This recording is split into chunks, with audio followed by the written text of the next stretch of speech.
Hello student, I am Kamal Singh in Moti Children School Guna. I hope you all are fit and fine.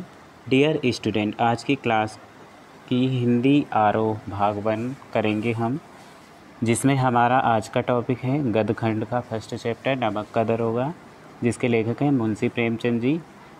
तो चलिए फिर start करते हैं। और हाँ, जो चैप्टर पढ़ा दिया है उसे अपनी कॉपी में नोट डाउन कर लें। चलिए स्टार्ट करते हैं। नमक का दरोगा।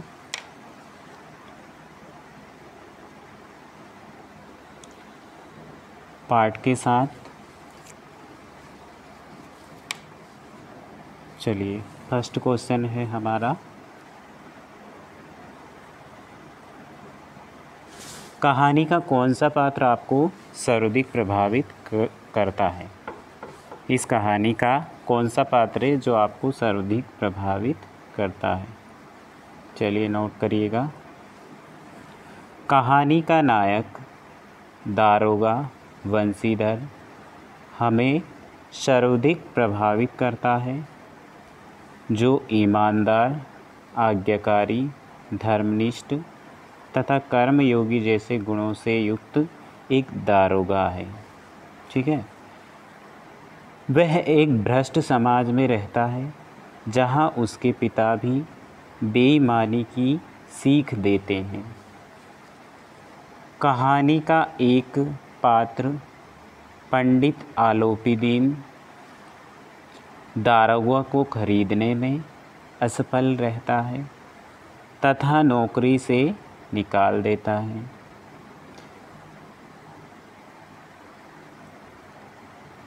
लेकिन उसके ईमानदारी के आगे पंडित को भी आखिरकार झुकना पड़ता है। इस प्रकार दारोगा वंशीधर समाज के सामने अपमानित होने के डर से झूठ के सामने कमज़ोर नहीं पड़ता है। ये हमारा फर्स्ट क्वेश्चन है। चलिए नेक्स्ट क्वेश्चन।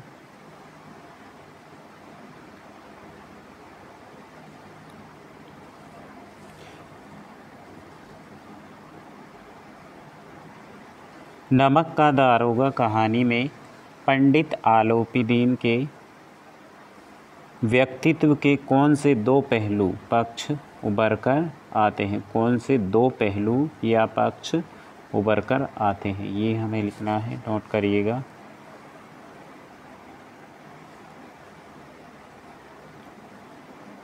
आंसर है पंडित आलोपीदीन उस इलाके का प्रतिष्ठित जमींदार है।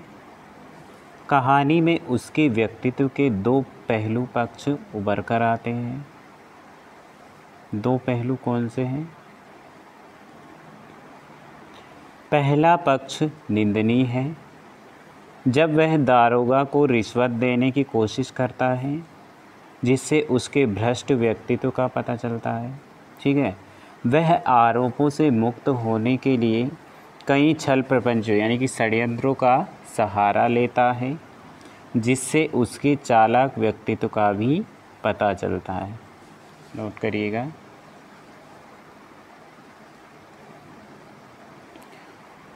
वह पहला पक्ष हो गया। अब दूसरा पक्ष देखना। दूसरा पक्ष प्रशंसनीय है, जब पंडित आलोपीदीन को दारोगा को नौकरी से निकलवा देने पर पछतावा होता है और वो वापस उनसे अपनी सारी जायदाद का स्थायी मैनेजर बनने की विनती करता है। उसकी आँखों से सद्भावना झलकती है। चलिए नेक्स्ट क्वेश्चन है,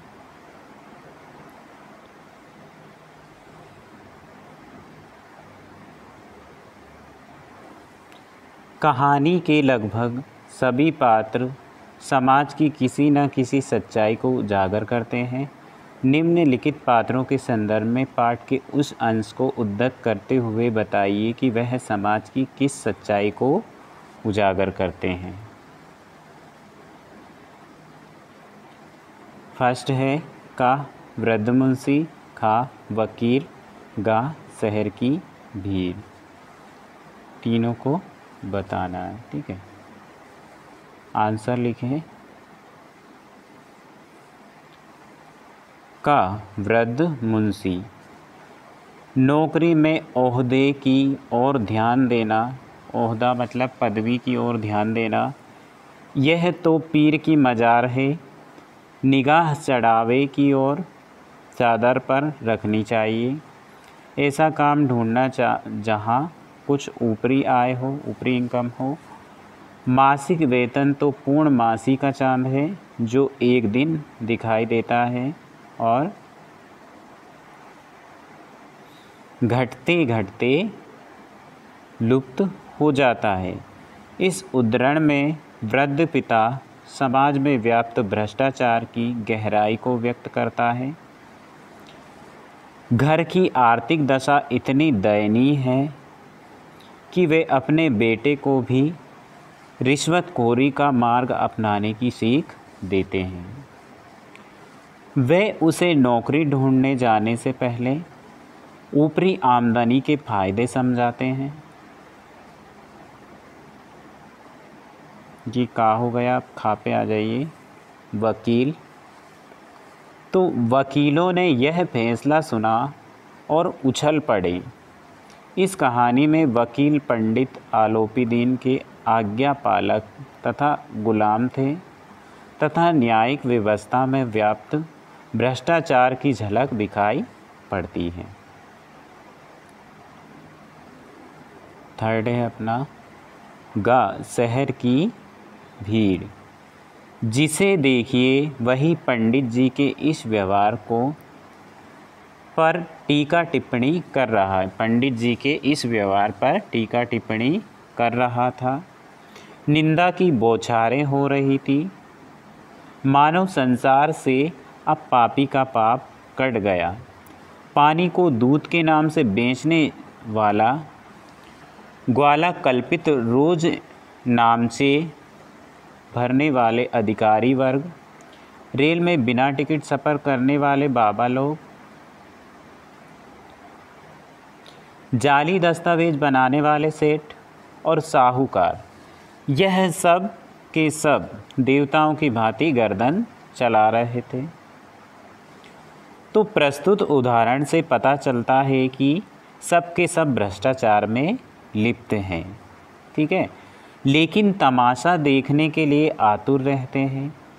पंडित आलोपीदीन के गिरफ्तार होने पर शहर की भीड़ पर टीका टिप्पणी करने में पीछे नहीं रहती, जबकि वो स्वयं गलत हैं। इससे समाज की संवेदनहीनता का पता चलता है। चलिए नेक्स्ट क्वेश्चन। निम्न पंक्तियों को ध्यान से पढ़िए। नौकरी में ओहदे यानी कि पदवी की ओर ध्यान मत देना, यह तो पीर की मजार है, निगाह चढ़ावे और चादर पर रखनी चाहिए। ऐसा काम ढूंढना चाहिए जहाँ कुछ ऊपरी आय हो। मासिक वेतन तो पूर्ण मासी का चांद है जो एक दिन दिखाई देता है और घटते घटते लुप्त हो जाता है। ऊपरी आय बहता हुआ स्रोत है जिससे सदैव प्यास बुझती है। वेतन मनुष्य देता है, इसी से उसमें वृद्धि नहीं होती। ऊपरी आमदनी ईश्वर देता है, इसी से उसकी बरकत होती है। तुम स्वयं विद्वान हो, तुम्हें क्या समझाऊं। का क्वेश्चन है, यह किसकी उक्ति है। खा, मासिक वेतन को पूर्ण मासी का चांद क्यों कहा गया है। गा, क्या आप एक पिता के इस वक्तव्य से सहमत हैं। चलिए आंसर। का आंसर है, यह उक्ति दारोगा वंशीधर के वृद्ध पिता की है।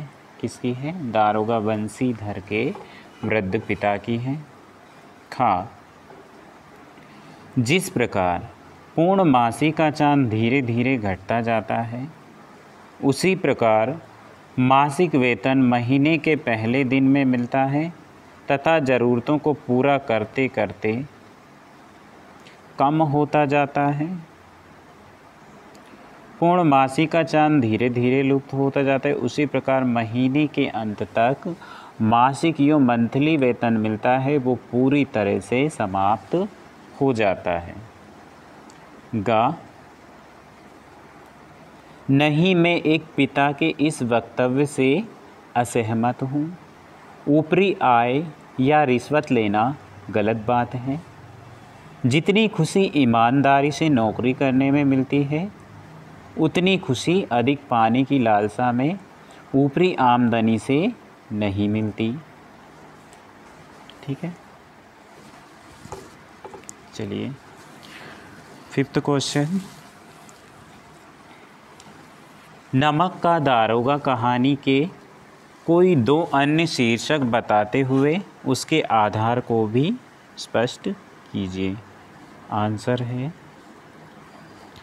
धन के ऊपर धर्म की जीत। इस कहानी के अंत में आखिरकार पंडित आलोपीदीन को अपनी गलती पर पछतावा होता है और वह स्वयं वंशीधर के पास चलकर आता है। उसे अपनी पूरी जायदाद का स्थायी मैनेजर बना देता है। इस प्रकार धन पर धर्म की जीत होती है। धर्मनिष्ठ दरोगा। यह कहानी पूरी तरह से दारोगा वंशीधर पर आधारित है, जो अपने कार्य के प्रति ईमानदार तथा कर्तव्यनिष्ठ है। वह पूरी ईमानदारी से अपने कर्तव्य को निभाता है। ठीक है, 6th क्वेश्चन है, कहानी के अंत में आलोपीदीन वंशीधर को मैनेजर नियुक्त करने के पीछे क्या कारण हो सकते हैं? तर्क सहित उत्तर दीजिए। अब इस कहानी का अंत किस प्रकार करते? आंसर है चूँकि पंडित आलोपीदीन स्वयं एक बेईमान तथा लालची व्यक्ति था, पूर्णविराम। उसने आज तक रिश्वत देकर अपने गलत कार्यों को अंजाम दिया था। एक वंशीधर ही एक ऐसा व्यक्ति था जिसे वह अपने धन के बल पर खरीद नहीं पाया। दरोगा के इस व्यक्तित्व से प्रभावित होकर उसने अपना मैनेजर नियुक्त किया। मैं इस कहानी का अंत भी इसी प्रकार करता या करती हूँ। ठीक है, चलिए पाठ के आसपास से क्वेश्चन करेंगे हम। क्वेश्चन फर्स्ट है, दारोगा वंशीधर गैर कानूनी कार्यों की वजह से पंडित आलोपीदीन को गिरफ्तार करता है, लेकिन कहानी के अंत में इसी पंडित आलोपीदीन की सहृदयता पर मुग्ध होकर उसके यहाँ मैनेजर की नौकरी करने को तैयार हो जाता है। आपके विचार से वंशीधर को ऐसा करना उचित था।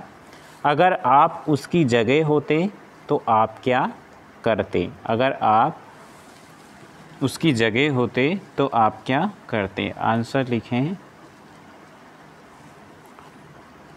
वंशीधर का पंडित आलोपीदीन की हृदयता पर मुग्ध होकर उसके यहाँ मैनेजर की नौकरी के लिए तैयार होना कहीं से भी उचित जान नहीं पड़ता है। वंशीधर एक ईमानदार दरोगा था। वह चाहता तो आलोपीदीन द्वारा प्रस्तावित नौकरी के आग्रह को ठुकरा सकता था। मैं उसकी जगह होती या फिर होता तो ऐसी नौकरी कभी नहीं स्वीकार करता या करती जहां पंडित आलोपीदीन के काले धन का मैनेजर बनकर मैं अपने स्वाभिमान को ठेस नहीं पहुंचाता। नेक्स्ट क्वेश्चन है, नमक विभाग के दारोगा पद के लिए बड़ों का जी ललचाता था। वर्तमान समाज में ऐसा कौन सा पद होगा जिसे पाने के लिए लोग लालायित रहते होंगे और क्यों? इसका आंसर है वर्तमान समाज में सरकारी विभाग में कई ऐसे पद हैं जिसे पाने के लिए लोग लालायित रहते हैं जैसे आयकर, बिक्री कर, आयात निर्यात विभाग इनके उदाहरण हैं, जहां अभी भी रिश्वत जैसी बुराइयां फैली हुई हैं। यह मासिक आमदनी से अधिक ऊपरी आमदनी का महत्व है। अपने अनुभवों के आधार पर बताइए कि जब आपके तर्कों ने आपके भ्रम को पुष्ट किया हो। आंसर है, समाज के ऊंचे तबके के बुद्धिजीवी कहे जाने वाले लोगों को देखकर लगता है कि वे बड़े पदों पर ईमानदारी के साथ कार्य करते हैं। उनकी बड़ी बड़ी बातों को सुनकर मुझे भ्रम होता था कि वे जैसा बोलते हैं शायद वैसा करते भी हैं, परंतु एक बार मैंने अपने ऐसे ही करीबी मित्र को समाज की भलाई तथा भ्रष्टाचार से या भ्रष्टाचार मुक्त समाज की स्थापना की बातें करते हुए सुना था। उसे ही भ्रष्टाचार में लिप्त देखा भी। इस अनुभव के बाद मेरा जो भ्रम था या मेरी शंका थी वो टूट गया। पढ़ना लिखना सब अखारत है या व्यर्थ हो गया। वृद्ध मुंशी जी, नेक्स्ट क्वेश्चन है, पढ़ना लिखना सब अकारत गया। वृद्ध मुंशी जी द्वारा यह बात विशिष्ट संदर्भ में कही गई थी, अपने निजी अनुभवों के आधार पर बताइए। का जब आपको पढ़ना लिखना व्यर्थ लगा हो, जब आपको पढ़ना लिखना सार्थक लगा हो। गा पढ़ना लिखना को किस अर्थ में प्रयुक्त किया जाएगा। साक्षरता अथवा शिक्षा, क्या आप इन दोनों को समान मानते हैं?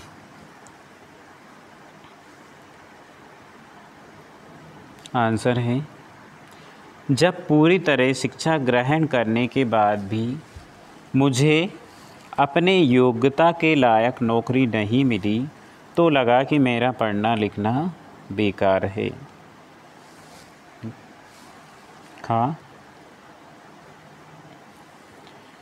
मैंने अपनी शिक्षा का उपयोग गरीब बच्चों को पढ़ाकर उन्हें साक्षर बनाने में किया तो मुझे मेरा पढ़ना लिखना सार्थक लगा। गा पढ़ना लिखना को शिक्षा के अर्थ में प्रयुक्त किया गया होगा। शिक्षा और साक्षरता दोनों का अर्थ समान नहीं है। साक्षरता का अर्थ है साक्षर होना, अर्थात पढ़ने और लिखने की क्षमता से संपन्न होना, जबकि शिक्षा का अर्थ है पढ़ लिख कर विषय की गहराई समझना अथवा योग्यता को प्राप्त करना। नेक्स्ट क्वेश्चन है, लड़कियां हैं वह घास फूस की तरह बड़ी चली जाती हैं। यह वाक्य समाज में लड़कियों की स्थिति की किस वास्तविकता को प्रकट करता है? आंसर लिखिए। इस वाक्य से समाज की संकीर्ण सोच का पता चलता है, जहां लड़कियों को बोझ समझा जाता है, उन्हें पढ़ाने के स्थान पर घर के कामों में लगा दिया जाता है। समाज में लड़कियों का जन्म लेना अभिशाप तो माना ही जाता है, लेकिन उनके बड़े होते ही विवाह की चिंता माता पिता को सताने लगती है। नेक्स्ट क्वेश्चन, इसलिए नहीं कि आलोपीदीन ने क्यों यह कर्म किया, बल्कि इसलिए कि वह कानून के पंजे में कैसे आए। ऐसा मनुष्य जिसके पास असाध्य करने वाला धन और अनन्य या फिर वाचालता हो, वह क्यों कानून के पंजे में आए। प्रत्येक मनुष्य उनसे सहानुभूति प्रकट करता था। अपने आसपास आलोपीदीन जैसे व्यक्तियों को देखकर आपकी क्या प्रतिक्रिया होगी, देखिए। तो आंसर होगा इसका, आलोपी दीन जैसे व्यक्तियों को देखकर मुझे ऐसा लगता है कि समाज में भ्रष्टाचार फैलाने वालों की कमी नहीं है। ऐसे लोग ही होते हैं जो कानून और न्याय व्यवस्था को आसानी से अपने पक्ष में लाते हैं। कानून से खिलवाड़ करना इनकी आदत हो चुकी है। ये भी पता लगता है कि बंशीधर जैसे ईमानदार लोगों की कमी क्यों है, जो ऐसे भ्रष्टाचारियों को सबक सिखा सकते हैं।